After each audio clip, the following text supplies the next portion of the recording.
hold on. I didn't highlight any of this. I'm short on time, much more than lately. Short on time, much more than lately might be the name of this episode. Whoa, you're right. That doesn't make any sense. But its vibe is right. Hi, and welcome to the Inner Moxie podcast, a podcast about not one, but two neurodivergent adults trying to live their best life on the Neuro D list and not hate themselves in the process. I'm your host, Ronnie. And I'm Zanny. And this week, we will be talking about disorganization. Organization. How are you on your Moxie meter this week? This week I am doing, I would say I'm doing all right. I'm going to give it a 3 out of 5. It's kind of this weird combination. And, I was talking to my therapist about this I used, The Never-Ending Story, a movie I know we're both fond of, as an analogy. And she said she didn't really remember it, so now I have to find a new therapist. I know, right? Are they very young? I don't know, honestly. Yeah. I am terrible at judging age. As a side note, my previous therapist, I remember I was telling a story about Columbine happened when I was in ninth grade. And it was kind of, because I looked like the Columbine kids in high school. I don't even remember what they look like. Well, just I wore black horror t-shirts every day and, dressed in all black. And, Sure. and there's it wasn't great to be a kind of weirdo after Columbine. And I was telling my therapist about that.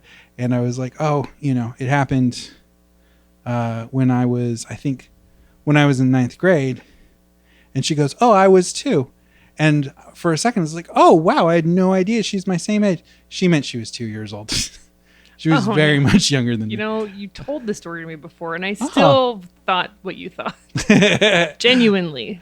But yeah, so I got like the big anxiety in the heap of doing the big BHOF thing. And now that's kind of finally under control. And I'm starting to work on that regularly. And so I have that right in the past, and right in the coming up future, I got the big move in finding a new place and scaling down in figuring all of that out, and also some other financial stuff, so I'm kind of like going through the Southern Oracle right now. You remember What is that? The Southern Oracle? Oh, yeah. The two big spheres that you could see their titties I never noticed their titties. Oh my God, they're so huge and noticeable. Like Are you surprised? Everybody remembers that. Not me. I'm not okay, everyone. that's true. People who aren't religions or diseases recognize that. I'll ask my brother. But yeah, so I feel like I'm walking through the Southern Oracle. I've got both these things on either side, but I feel like it's going to be a bumpy ride, but I feel like I've got it, which is a good feeling. Yeah. Not like a stupendous feeling. I'm not super confident, but I'm confident enough. Like I've got my rickety raft, but I feel like it'll hold through. I'll get to the other end of this. Yeah. That's a great example to feel that way genuinely for your kids. Yeah. And so I'm even out to 2 or 3. I'm not excited about anything that's coming up, but I'm pleased that I'm going to make it through this all right. Great. And that's comforting. I'm comforted about what's about to come up. And so, yeah, that's where I'm at. Where's your Moxie meter this week? Do you want to do this week or just specifically today? Because I know you're having a day of sorts. I am. Well, today, I'm running on 3 hours of sleep. Not a normal thing for me. Mm-hmm. One thing I'm good at is sleeping regularly and roughly about the same amount of time. Mm-hmm. So, I woke up at 2. I woke up and then I was like, oh, I got to put this loaf of sourdough in the fridge. Otherwise, it's going to overproof. So I did and that. Sourdough dough, right? Yeah, The sourdough that had dough. not been cooked yet. Yeah. Correct. Yeah, it was doing its bull cries, but I was like, fuck, it's hot.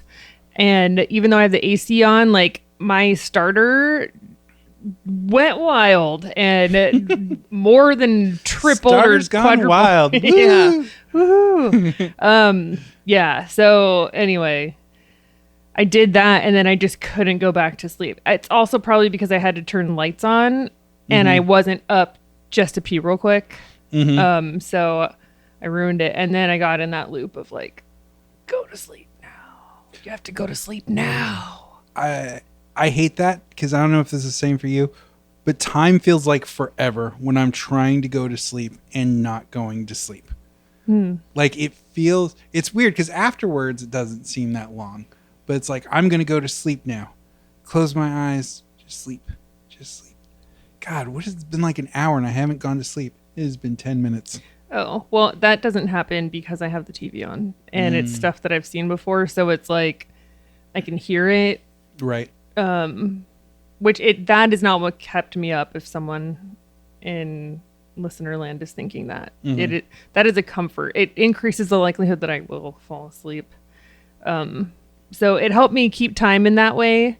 But, yeah, so it just didn't happen. I was like, well, I guess this is one of those days and it doesn't happen often. So I will just roll with it. And it actually, maybe since that was how I chose to get out of bed versus like, oh, I didn't sleep. I so far, I got back from my vacation to my parents almost, what am I saying? I'm very tired. I'm refreshed. So I think it was easier to make the choice to say, you know what? I got a really stacked, busy day. I'm just going for it. I don't, right. I didn't have time to sit in it and stew about how tired I was, which was probably a gift. Right. Because I usually don't have meetings stacked from 9 a.m. My last one ended at 6. That's not something that happens to me often at all. Right. So it probably helped. So yeah, all of that to say, despite all of that, I would put myself around a 7. Because I just keep thinking like, God, this could be so much worse. Like, people walk around like this a lot. I don't struggle with insomnia. I'm very fortunate in that sense. Well, especially it is a big comorbidity with ADHD. I know I am better at it now. I have certainly had many, many bad years of insomnia.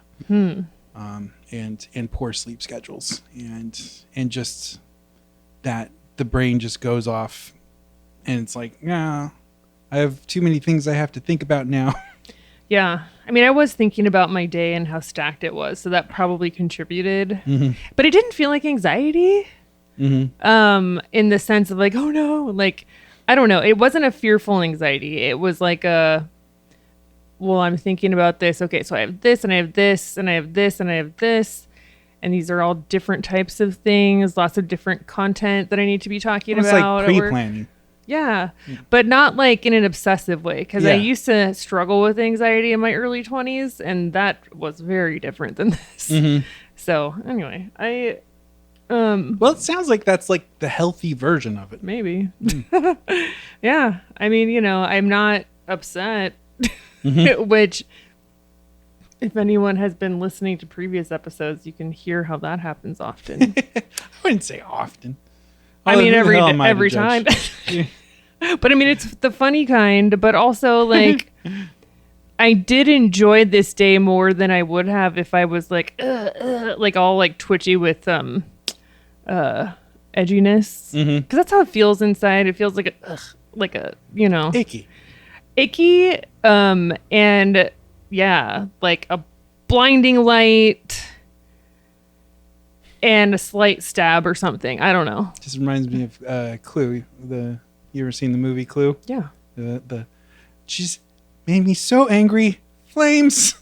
Flames. I don't remember that part. That's when Madeline Kahn's character. Do I know who that is? I've seen the movie, so probably. Yeah. Okay. Yeah. So any housekeeping? Housekeeping? No, I just had one quick note I want to make. And honestly, I think we've been fairly honest with our dear listeners about this. It's been a little bit of a clusterfuck, and our schedule's been a little in different ways. So it's been a week since I went through, but I did make a note. And the one note I did want to say, I don't even remember what this was particularly in reference to or what we were talking about. But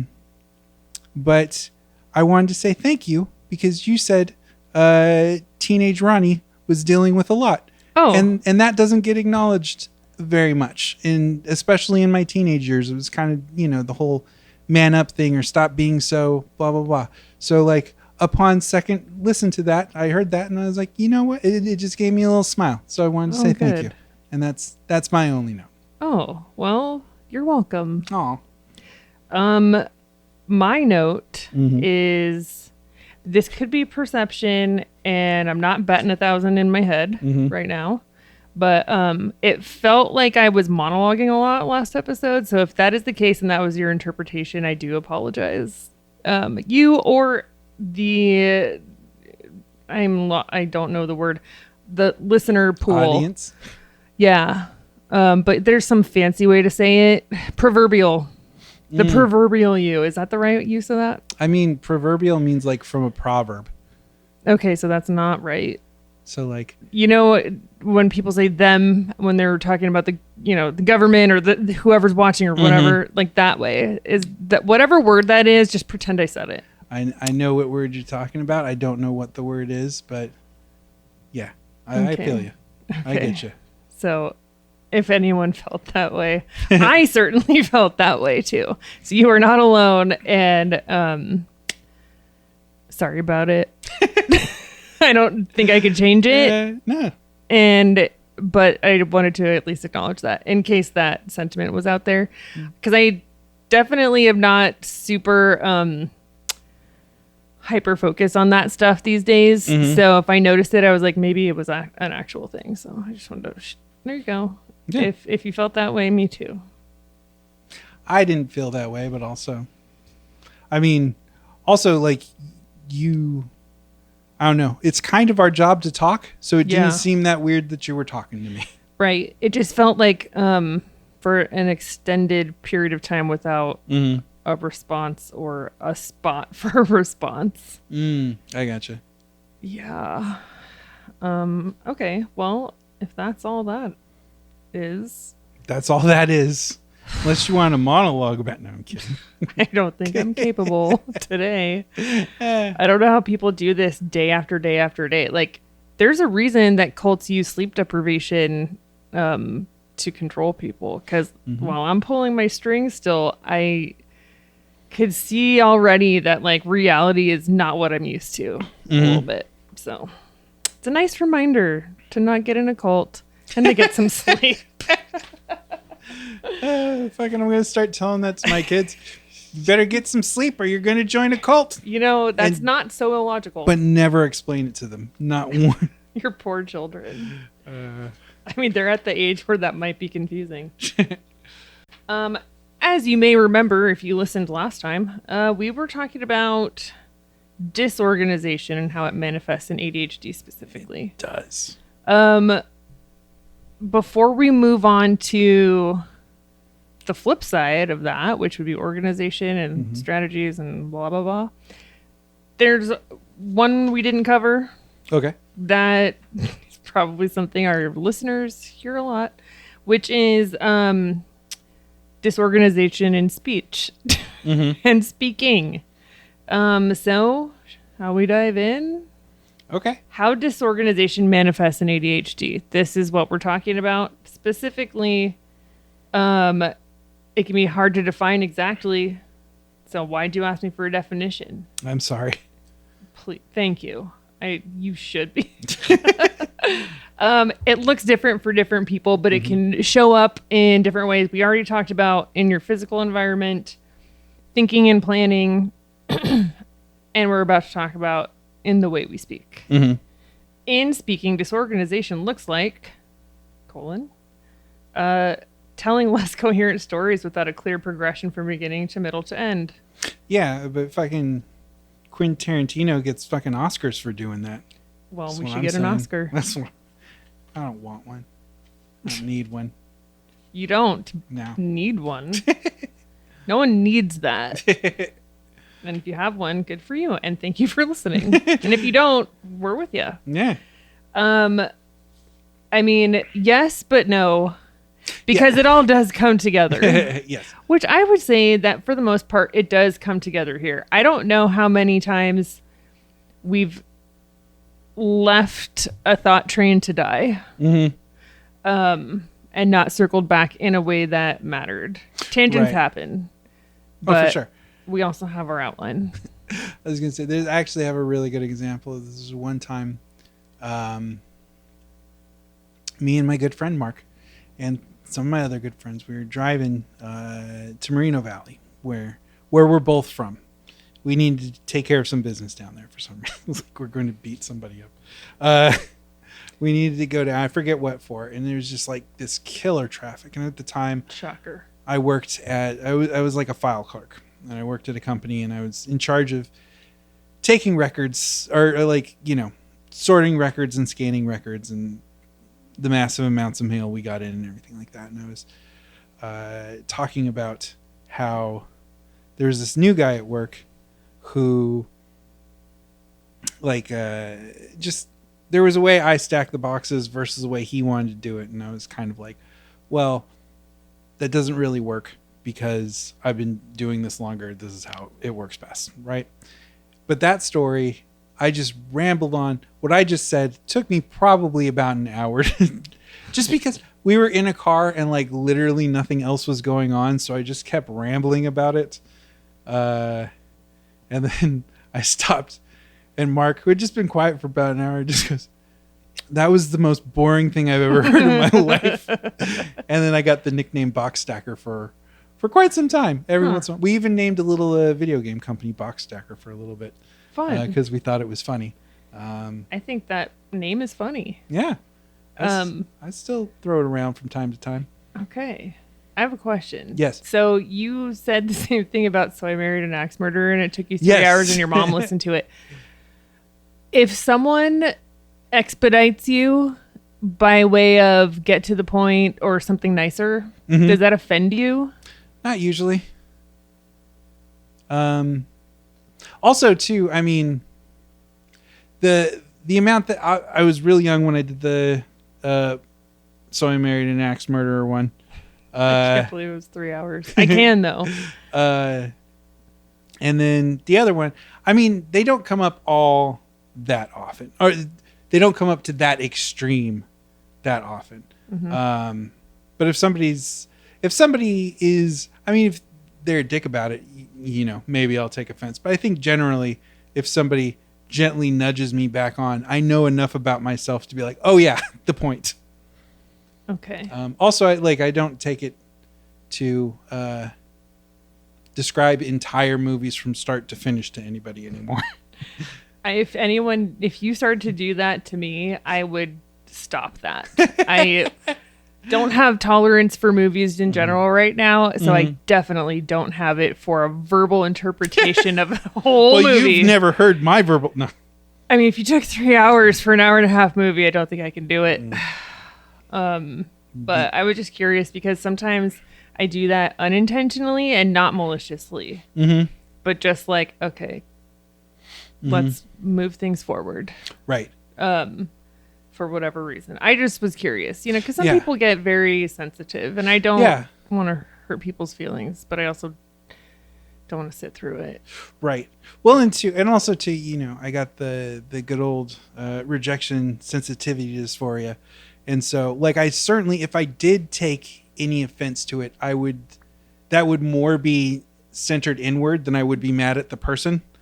And even then, I've done a pretty good job of accepting that about myself. So I don't think it would be that big of an issue. But it'd be more like, you know, if I was blathering on to you about something and you're like, what are we getting at here? in a nice, polite way. And I'd be like, I'd feel more embarrassed than I would like, I can't believe she said that. Okay.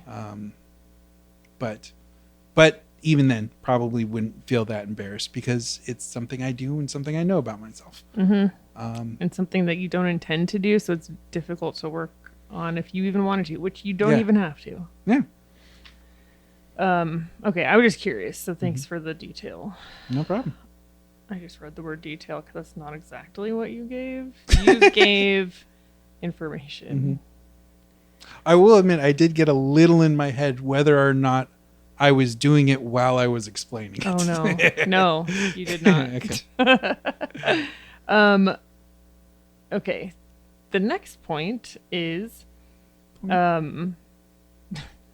including ambiguous references and extraneous detail that seem irrelevant or disconnected to others. A follow-up to the story you just told, possibly. I think that also qualifies. I definitely do that. I really do try to work on, okay, in most settings when I'm actually talking to other people, because I do talk to myself, I do try to, okay, what is the big picture? And if I hear myself start giving details that are not necessary to the point I'm trying to make, I can generally self-correct. And it's something that is relatively new in like the last year, I would say, that I've really been able to tune into it because it's super important. I don't want to waste other people's time. And too much detail tends to overwhelm other people. And this is mostly like a work scenario, right? Like people need to understand, in my work philosophy, people need to understand why they're doing something. Okay. But they don't need to know every teeny tiny detail. Not everybody. Some people may, but you know, there's a thing with, I want to say ADHD and not being able to know that, but it's definitely an ASD kind of thing where it's just like, I don't know if I'm supposed to tell you everything or nothing, so I'll just go with everything thing. And I learned that's not true. So I'm trying to not do that. It is, and I think too, like you've brought it before, of that kind of, that desperately not wanting to be misunderstood. So the like, no, I'm going to lay this out because I want you to know precisely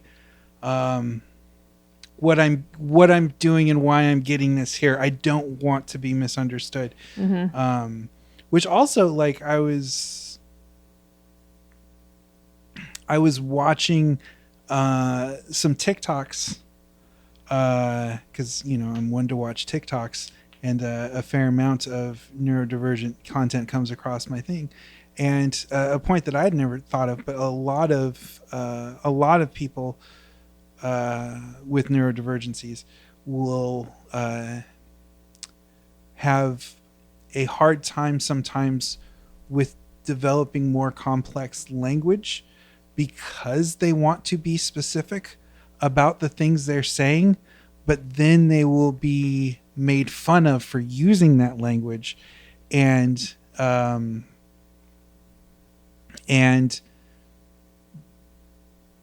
more made to look like they're trying to pretend like they don't have their particular neurodiversity. So then they draw back their language as a form of masking, and then have to learn to reuse it again. And you know, the terrible circles that go on with that. And I wish I had more precise memorances. I can give an example. Yeah.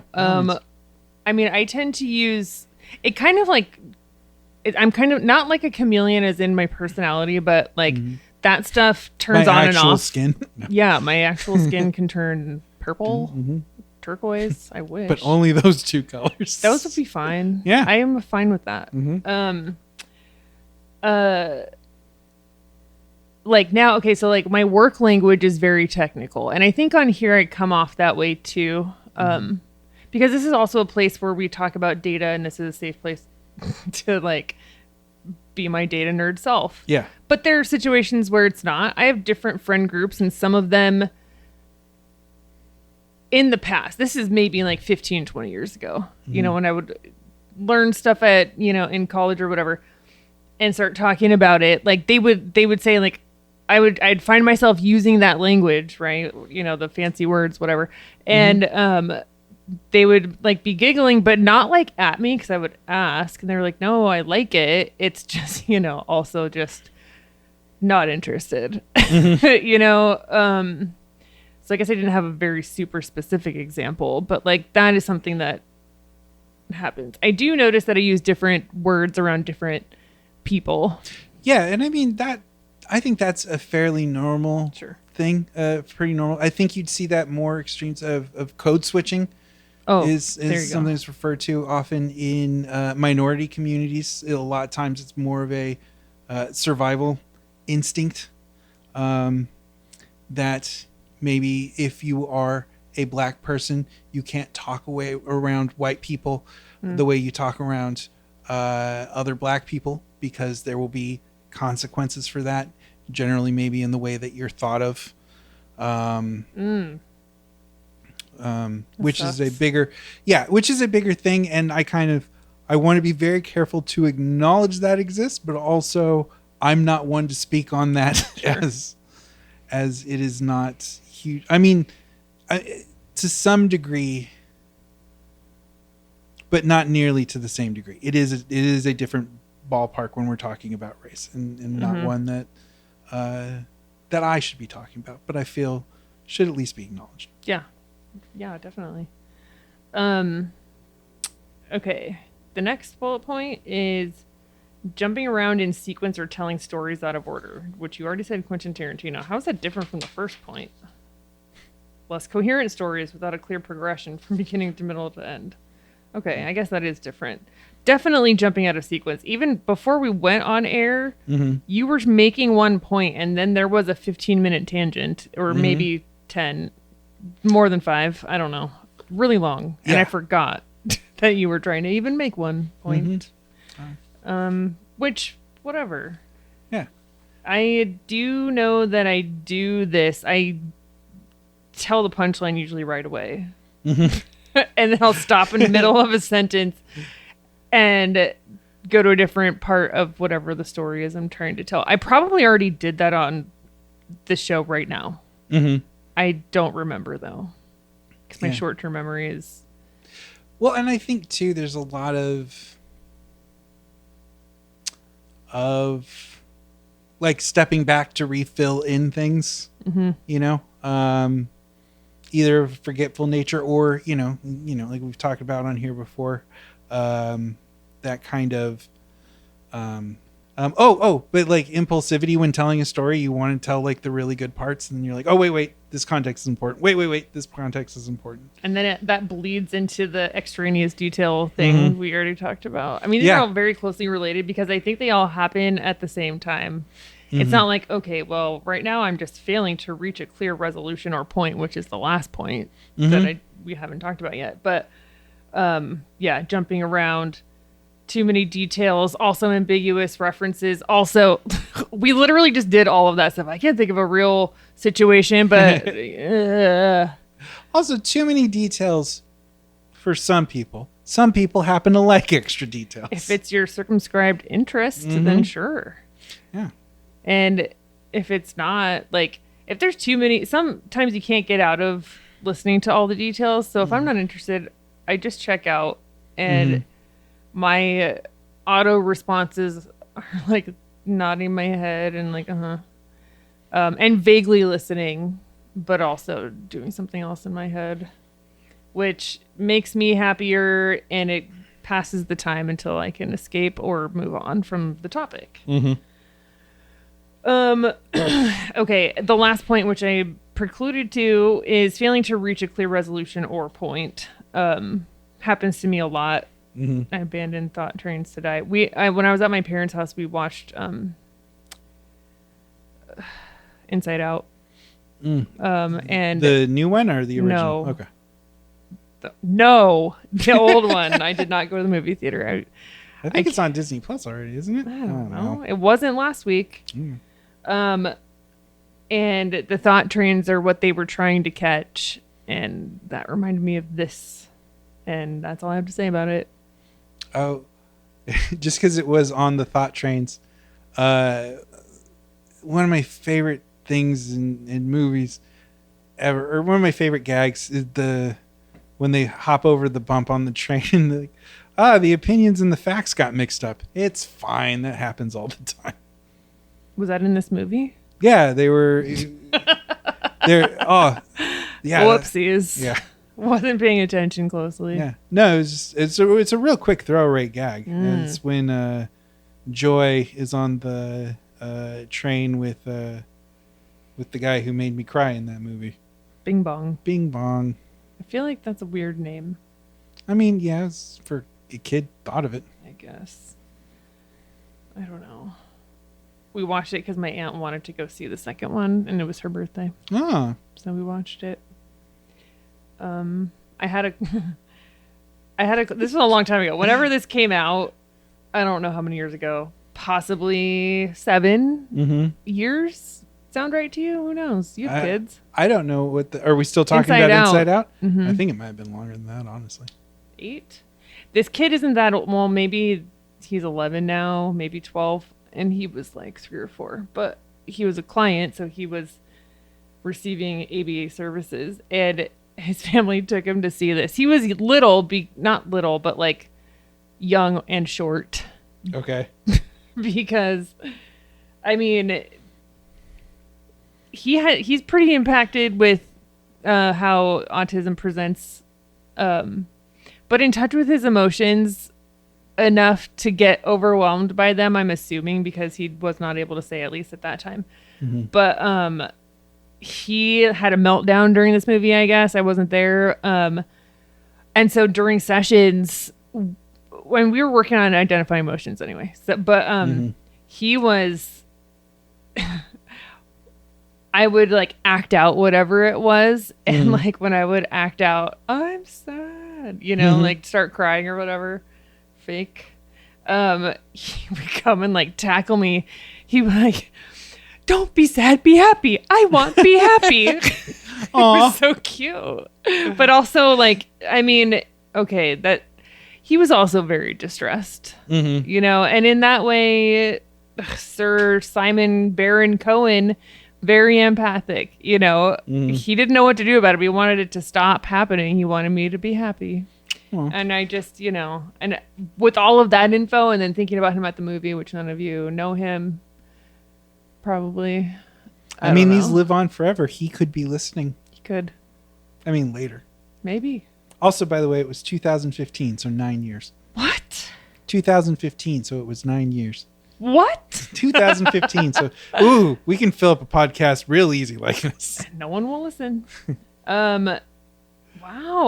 I feel like 2015 wasn't that long ago, but that's not true. No, it was 9 years ago. I don't love time. That's really odd. I will say it is something that I don't think enough people talk about when it comes down to parenthood, is that though the time you have with your kids, it's a little bit different situation with me, but is roughly the same amount of time that you had with your parents, not them being alive, but like living together, being in the same house and everything like that. It feels so much longer to go from being 0 to 18 than to go from being, whatever age you had kids at to whatever age they move out. That like, you expect that section of your life to be to feel as long as the first section. It just moves so fucking quick. Yeah.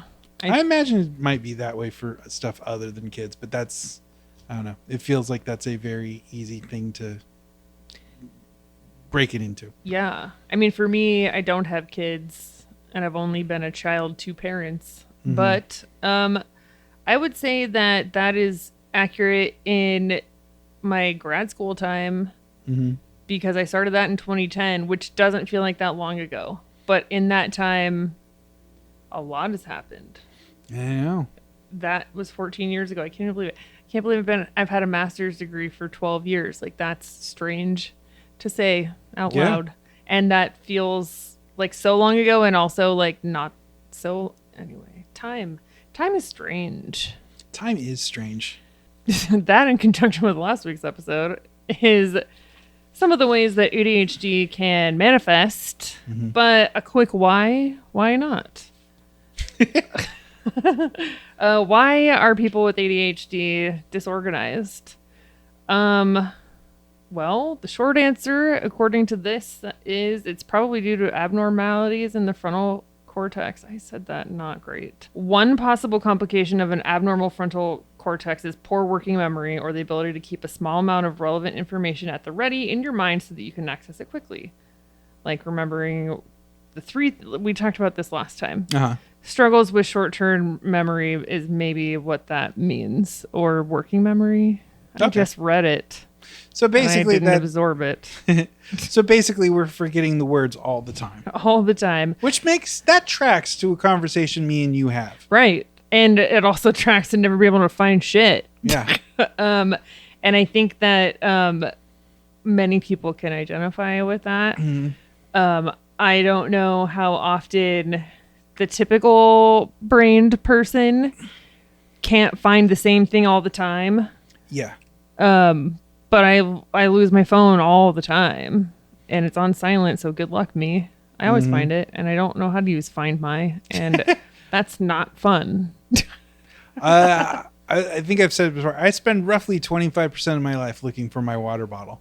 Just like, where to go? Where to go? Yeah. Yeah. So it does make a lot of sense. You know, some people might say, you literally just had that in your hand. How did you lose it? And the answer is, I don't know. Right. And I'm not even like, I mean, bad isn't the right word, but that is not a chronic problem for me. But a lot of people I know, that is literally the struggle. Sometimes, yes, but not most of the time. Some people, you know, they walk in and then they've lost everything that they have. And I can imagine that feels very disorienting. And if that happens every day, like, ugh. Well, at a certain point, it's like, I got shit to do. I can't spend all my time looking for stuff that it was just my hand. Yeah. Arg. Serious You've arg. made me an angry pirate. Well, thanks for the control of your life. You're welcome. So this goes on to say, this is why many people with ADHD will compensate by using visual cues, like making lists. Oh, yes. Love the lists. I have an app that's just full of different lists. I heard half of the titles when you were looking for the podcast one. Oh, that's cute. You think that was half. Okay. I don't know. I mean, you see my list. I do. There's so many different reasons to have a list. And I love starting new lists. But then I have to go find the stuff or go back to it and finish. I don't know what I'm trying to say. Let's abandon that. Okay. We wouldn't have, though, if you'd listed out the points you were going to make. I kind of did. Yeah. But this, no, I didn't. Okay. Retreat. Yeah, just back out. I've defeated myself. Let's move on. Okay, so people make lists or put things where they can be seen so that they won't forget. Yeah. Hence, tending to keep things in piles on tables and chairs rather than inside drawers and closets. Which that was comforting to know, because it does happen, and I am in on that. Like, if something goes in a drawer, even if I'm like, okay, this is the blah, blah, blah drawer, I'll forget that it's there and then not be able to find my notebooks and order 20 more. And then now I have 40. It's something I often say to myself. But if something doesn't have a place, then I can't clean it up. I don't know what to do with it, because if I put it somewhere, I might as well just throw it away and never see it again. I don't think we talked about it on the air. I think we talked about it off, but I have an affinity for my label maker because my label maker makes my cabinets make sense. And even like, I'm not a person who throws cables away ever, which actually works out well for me because I do a lot of projects in electronics and that's a hobby, blah, blah, blah. But even to just be like, this is my box of power cables. This is my box of USB cables. This is my box of AV cables.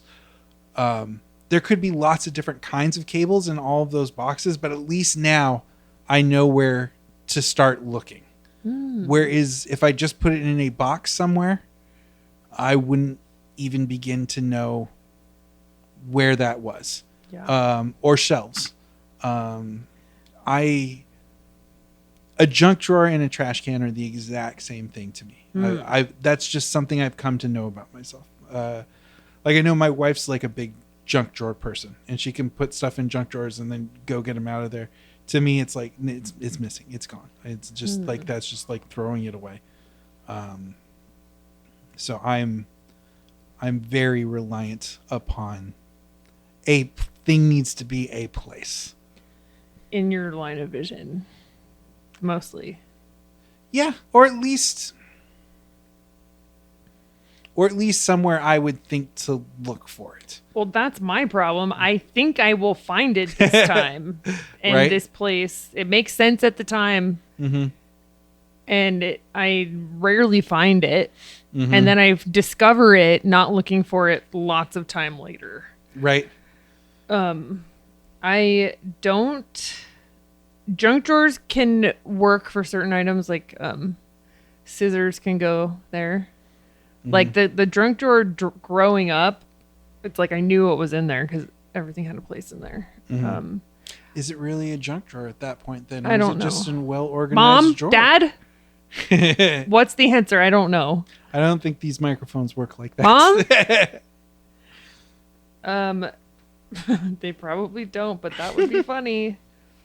I lost it. Oh, I bought a label maker months ago for that express purpose, and I can't figure out how to make it work. Haven't put a lot of effort into it. Haven't put any batteries into it or read the instructions. Well, I think that would be the first step. That's a big one. I like to move things around a lot. I realize this every time I go somewhere and I have someone coming in to help take care of the cats or stay with them.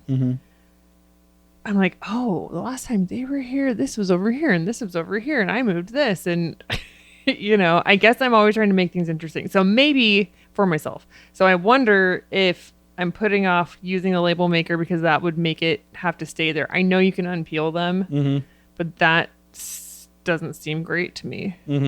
And going over it, well, I'll never match it right. So, like putting another label right on top. But they peel off pretty well. Okay. And also you get stuff like Goo Gone. I don't get stuff like that because then my fingers are stuck.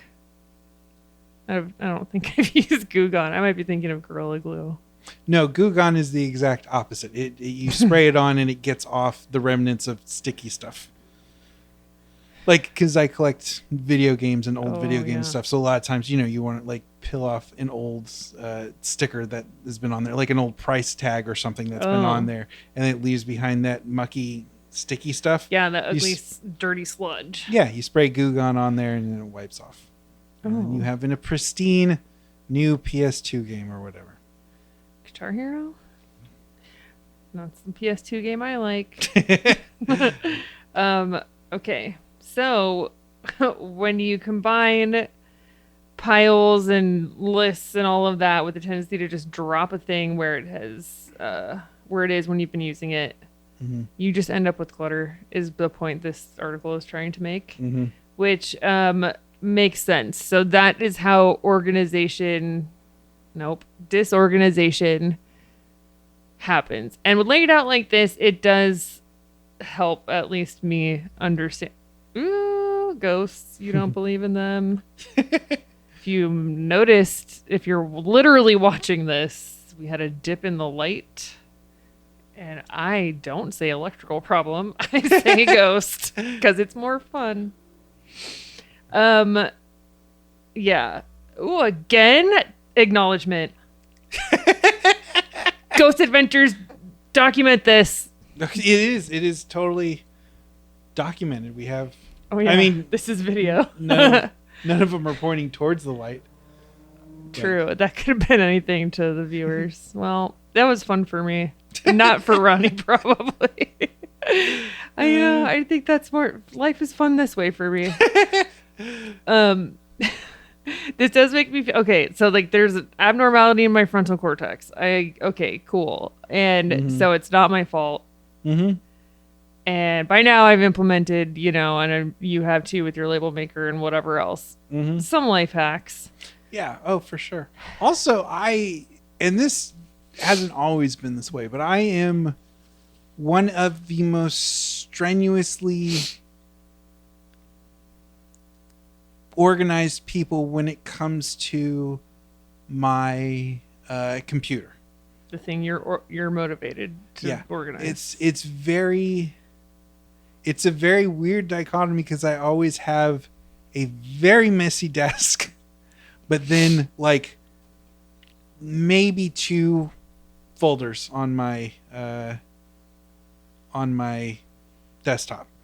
I'm like in between. This is at work. It might just be the hard drives, honestly. I don't know anything about hard drives, and I don't fuck with that. Well, I have a series of external hard drives, but they show up when you plug them in, and I plug them in to use them. Okay. I mean, I think my desktop at work is relatively well contained. Mm-hmm. I try to keep it to like 6 folders that don't have overlap. So then I'm more likely to be able to find whatever I'm looking for. But I was in someone else's office today and their desktop was covered every inch of whatever I was looking at from far away. No. Yes. And I've definitely seen that happen. And I've had that happen. It doesn't happen to me much anymore. I will say, like, one of the big things was just working in post-production with a partner for so long, that when you are passing files off, when you are sharing files, and jointly working on projects, you very quickly have to get into that and this is a big thing with like editors and recording engineers. I'm sure lots of other technical things. But you'll have said project and you'll be like, okay, this is disorganization. We'll say we call this episode disorganization. Disorganization, final. And then you'd be like, oh, well, I do have to make some corrections to it.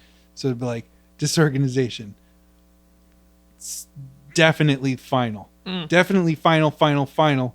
This is the last one. And every like editor started off doing that.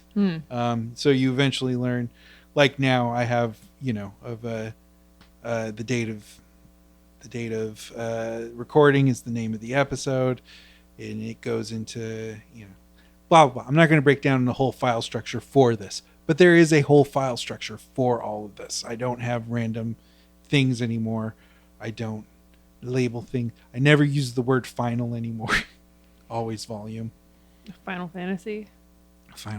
My brother played them all. And then some. What? Oh, no, I guess that's very true. I was going to say, I don't think a lot of them came out in America, but he lives in Japan. He does not live in America. Yeah. So that would make sense. Mm-hmm. Like, does he have a Famicom? I don't know. Robbie, do you have one? He listens. Robbie, do you have a Famicom? Please write in to our email. Let's have one. It's a family computer. It was what the NES was till it moved over to America. Then they called it the Nintendo Entertainment System. I would venture to guess no, just because space is a issue.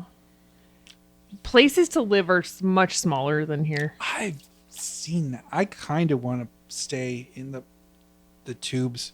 Have you seen? Oh no! I would not literally die, but I would feel claustrophobic and think I was dying. I don't love that. And who knows? Maybe I freak out when I get there, but that just seems so comforting. Comforting. It seems very comforting. I'm sticking with it. Okay, double down. America, you have the problem. I don't want to stay in a tube. That's all I know. Another thing I know is, okay, so we're switching to a different article. Not that anyone even knows that unless they're watching me flip through pages. But I liked these ones. We'll get to the other ones if we have time. But these are more like philosophies versus literally hacks. Number Okay. one, I think that we've talked about a lot of hacks throughout all of this, and I think on previous episodes as well. So we might have it covered, we might not. If something is interesting or hacky or whatever, we bring it up usually. I know. But It's very strange because hacky has two definitions. hacky sack. No, just like hacky, like not very good. Like that comic's a hack. Oh, And so if something's hacky, we'll bring it up. okay. Both definitions will work in this context. Mm-hmm. But I liked these because it's more about relieving your mind. So practice self-compassion. Many people with ADHD struggle with self-esteem, especially those who do not receive adequate treatment and support. I'd say that's very true because now I would not say I struggle with self-esteem anymore. And that I've already talked about on here, so just briefly. That was a relatively quick 180. And I attribute this treatment, adequate and correct treatment and medication. So anyway. This is due in part to the fact that our brains do not function in the way that neurotypical society expects. We often feel like we are not good enough, called lazy for having difficulties, and are forced to mask to conform to neurotypical standards. Something works for you, just use it. So this is the self-compassion piece. If the people in your life do not respect your needs or tear you down when you are struggling, reconsider. Which we all know that in a general sense. It's really hard to do in real time. Right. Well, especially I think there's going to it is a very when you suffer from low self-esteem in many cases, sometimes that pool of people in your life isn't as big as if you were getting out there with the energy of somebody with high self-esteem or moderate self-esteem. So cutting people off, there may not that may be a bigger endeavor than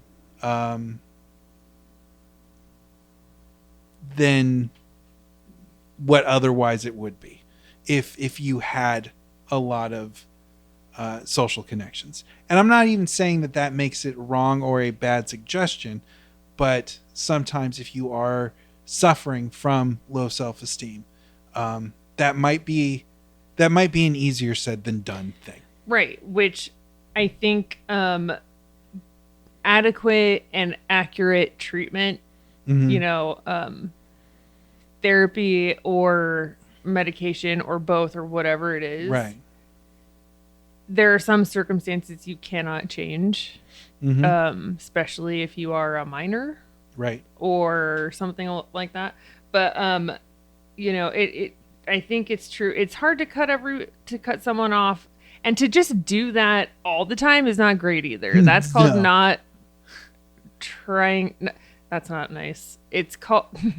It's you got to put some effort into stuff. You can't. Just like, oh, you don't agree with me? Bye. Like we see that plenty, in celebrity sometimes and other, but like it's literally on the screen sometimes.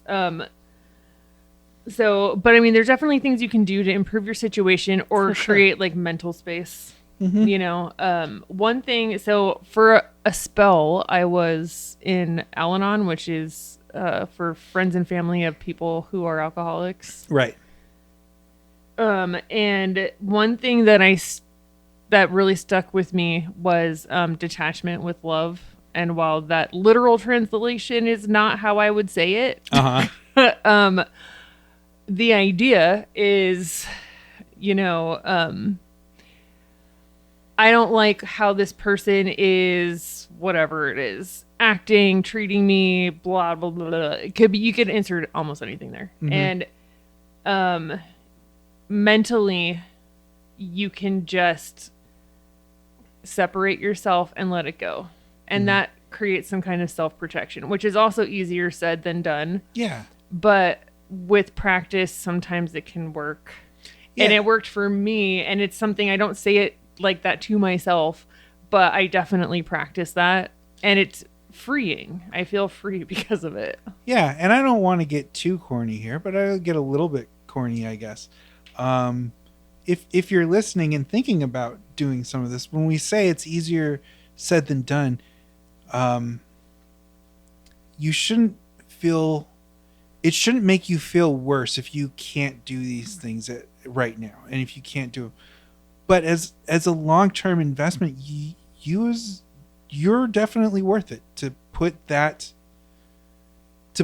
into yourself and the relationships you have in your life. You're definitely worth that investment in yourself. I think that's pretty much true for everybody. And so, you know, I don't want to be, you know, I guess they might call it like toxically positive or something like that, or leave you in a position where you feel worse if you can't do it right now. Right. But if you can, it's definitely something I would recommend you try doing. And it's gonna, like you said, it takes a while. It's not, I know you said part of yours was like a 180. Yes. But that's not typical. Yeah. And I'm sure there's been other stuff in your life that you've worked on that wasn't the 180. So sometimes stuff just takes a while to build.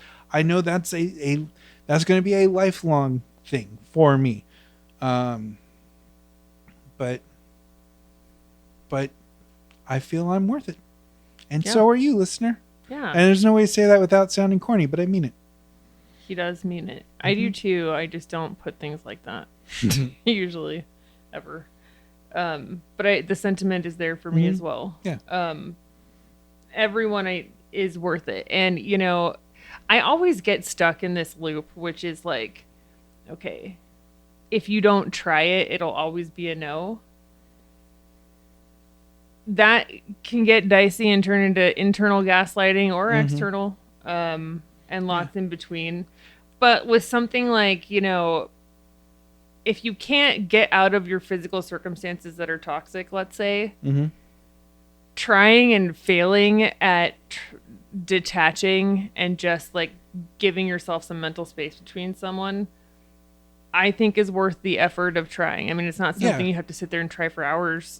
You know, it's not going to be possible, and you won't be successful that way, I don't think. Yeah. But, you know, anyway. Some things aren't wastes even if they're not successful. Right. Yeah. You know, it takes a lot of times to try things or, you know, throw out some things and then eventually something lands. I mean, I don't know. And what they said before, if something works for you, do it. So if there's anything you've been successful with at all, can that strategy apply to whatever you're dealing with? I don't know. You know.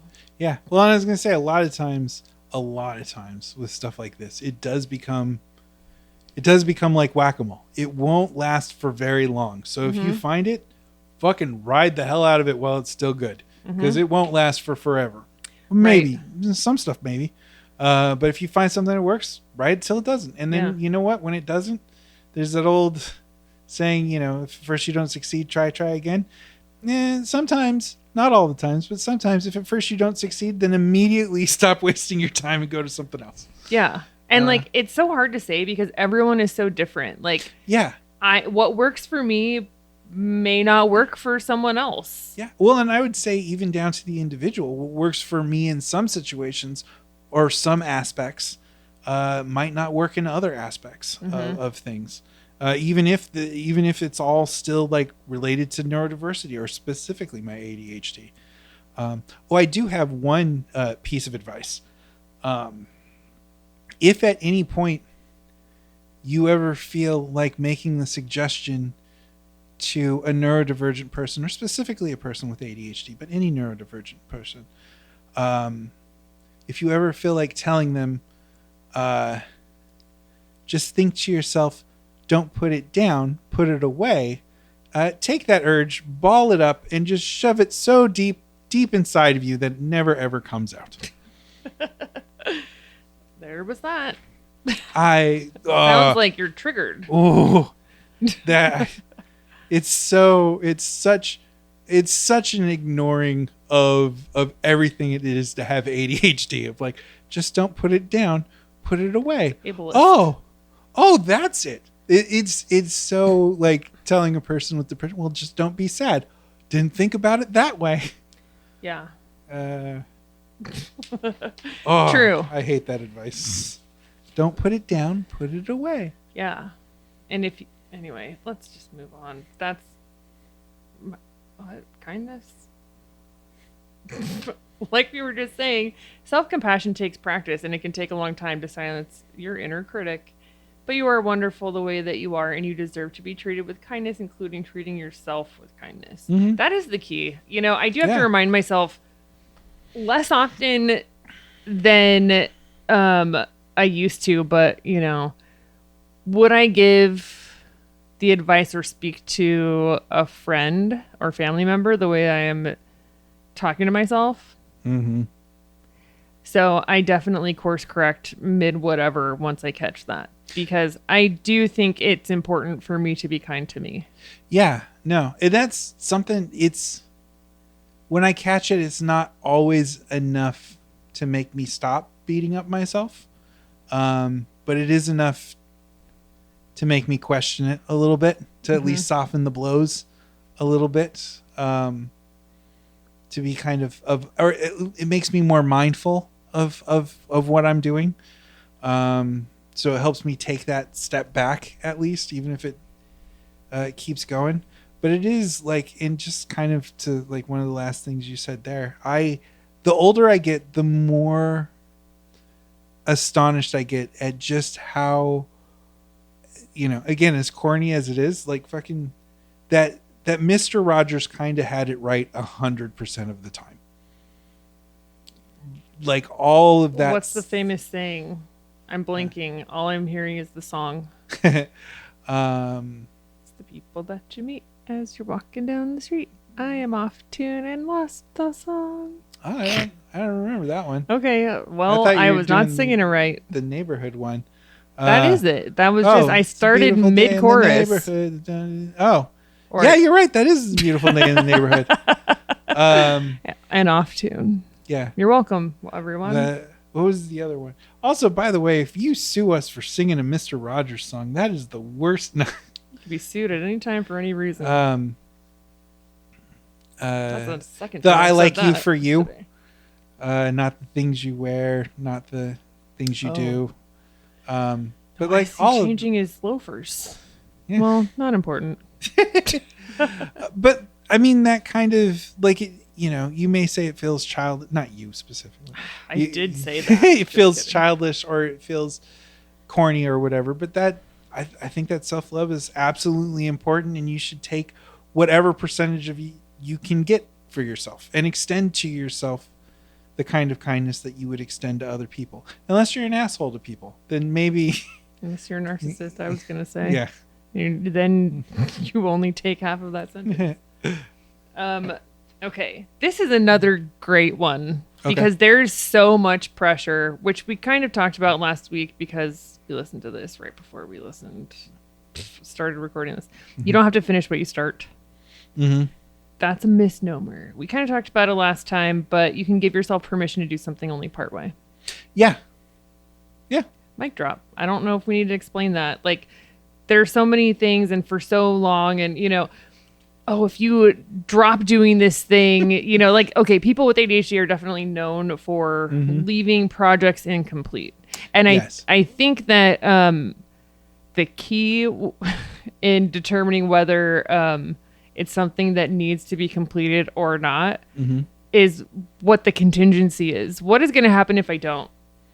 Like, if I just abandon working or don't come home for 4 days, I might have dead cats. Right. And that would be terrible. So I should do whatever I need to do to make sure they're alive. But, you know, I don't know. There is this negative feedback loop, though, that like anything I start, for whatever reason, it's stuck in my head. Like, well, the rule is you have to finish stuff. Right. And that's a rule that is thrown out there in the world, and we catch on to it somehow, but no one, it's impossible. Yeah. Well, and two, I was going to say, it is one that I didn't put it together until right now. But one of the biggest kindnesses I ever gave myself is having that feeling about my schooling in particular. Just to put it out on the table, I dropped out of community college, one course short of getting an associate's, to go to a vocational program through UCLA, and then I dropped out of that. Probably I had about a year left of courses at the rate I was going, because I was working a full-time job at the time, so I was taking night school and weekends. But I had probably about a year's worth of courses left. And I dropped out of that too. And I don't know. I always felt okay about that. My parents less so. But yeah, I kind of, and I think we talked about this before with scholastics. I kind of, and I was actually doing really well in those, grade wise. But I kind of enjoyed that journey of learning, and I didn't really need it to end anywhere. And honestly, for my particular route in life, there's been no station in my life. Now, obviously, it's things change things, but there's been no station in my life as I have lived it out that either one of those would have been particularly helpful to me so far. Although I would probably had different options open at different points, so maybe that's not the case. But yeah, I gave myself permission to not finish that, and I'm okay with that. Yeah. I mean, I basically did the same thing eventually with my doctorate. Oh yeah, that's right. You taught me that term, the everything ABD. Yeah. All but dissertation. Yeah, all but dissertation. Yeah. And I mean, as it was happening, it didn't feel like this, but it was definitely like my inner whatever gut intuition, however you want to say it, just basically like doing something for me that I wasn't capable of doing, which is just like maybe not the best and most direct way, but just like, I was getting a lot of pressure from certain parties about it. And I wasn't fully on board with finishing, and definitely, and mostly because I felt like that would be used to their benefit and not my own. And so I just stopped doing dissertation at one point. COVID kind of helped a little bit, but that was like towards the end. But, I think it's one of those things where, from someone who's stepping outside of it, it's kind of neat looking at the language that you choose to describe it, because you said COVID kind of helped a little bit, versus someone else might have in that situation.